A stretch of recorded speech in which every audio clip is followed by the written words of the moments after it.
Good morning and hello. It is your friend and favorite real estate agent Steve Shane here spitting the truth, the unedited, uncut truth on how to grow your team bigger, faster, and stronger for your real estate business.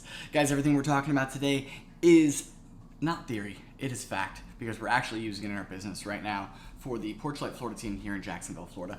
How you doing? I hope you're doing great today.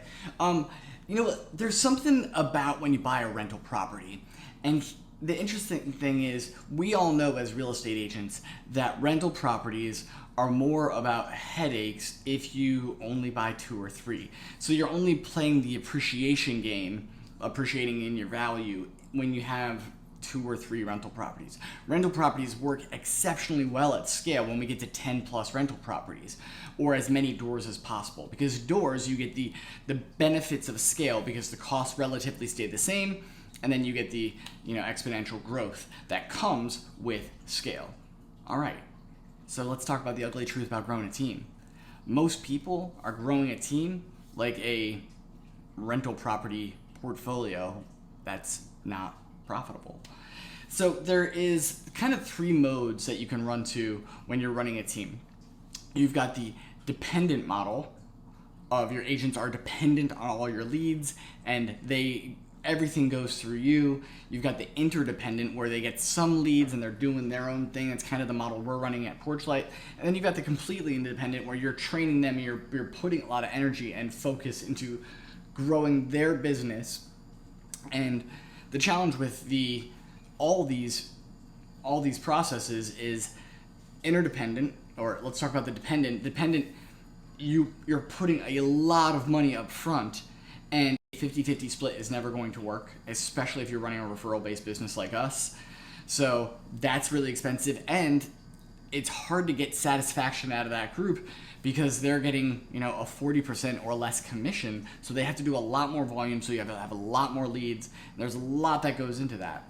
And then we've got the interdependent model, which you have a fair amount of leads and you're also coaching a little bit towards growth.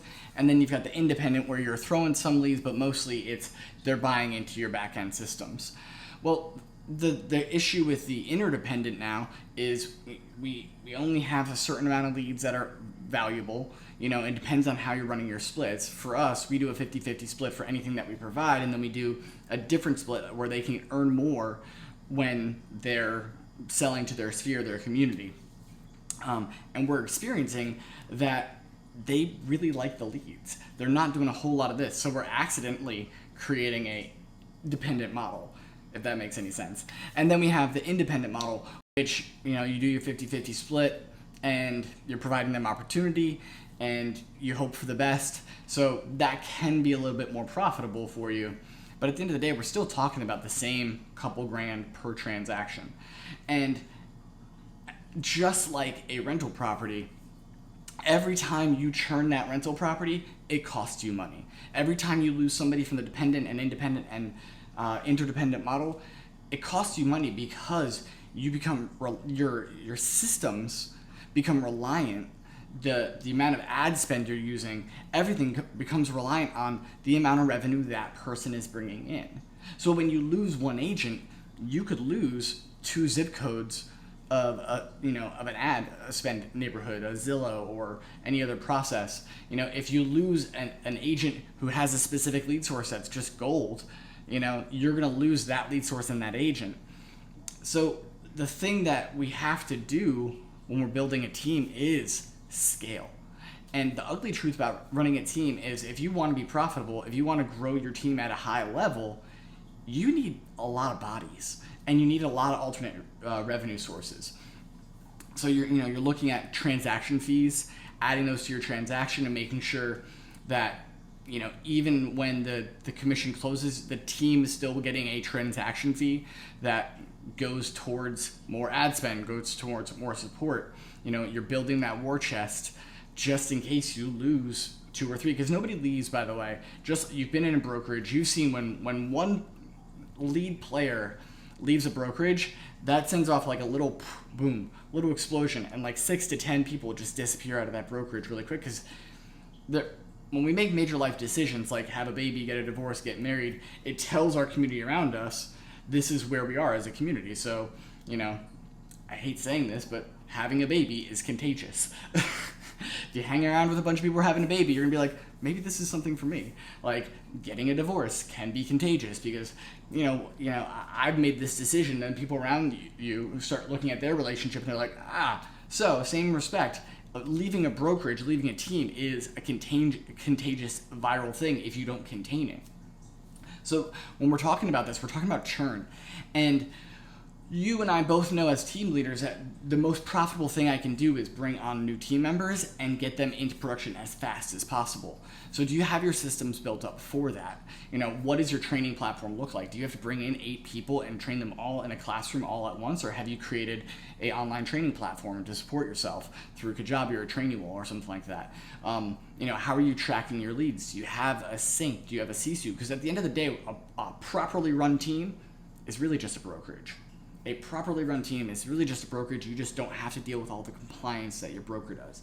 That's why teams are thriving and flocking to EXP and Real, because they can operate as their brokerage and be the Steve Shane team, the Porchlight team, the Joe Smith team, the Betsy Thompson team, and really just operate as a brokerage. And they have their own systems. They have their own overhead. They have their own offices. They're not operating within that big box model anymore, and they tend to be the more profitable teams, or the teams who just have the most market share, because market share is always going to win. If you're doing more transactions than everybody else in the market, you are winning at a high level. And if you can do that with a small select SEAL team of like 6 to 10 people and they're all doing 15 to 20 transactions a piece, that's amazing, but that's rare. And then when you lose one of those, it kills your profitability. It kills everything about what you've been building. So the ugly truth about running a team is you are constantly recruiting, and you are constantly training, and you're constantly bringing in new talent. And bringing new agents in is easier because they don't have old habits, but that also means you're taking more time and you're taking more effort to grow them and build them up, teach them your systems. Bringing in experienced agents is awesome because they can get into production right away. You can put them on your lead sources, but they're gonna run their business the way they've been running it. And that's also a challenge.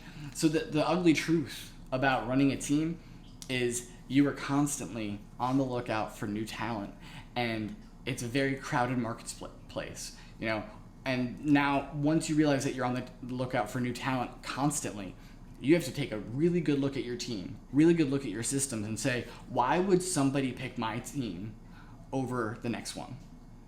What systems do I have in place? What lead sources do I have in place? What culture do I have in place that includes people, that is exciting, that people can put their dream, and we've talked about this a few times, can I put my dream inside your vision?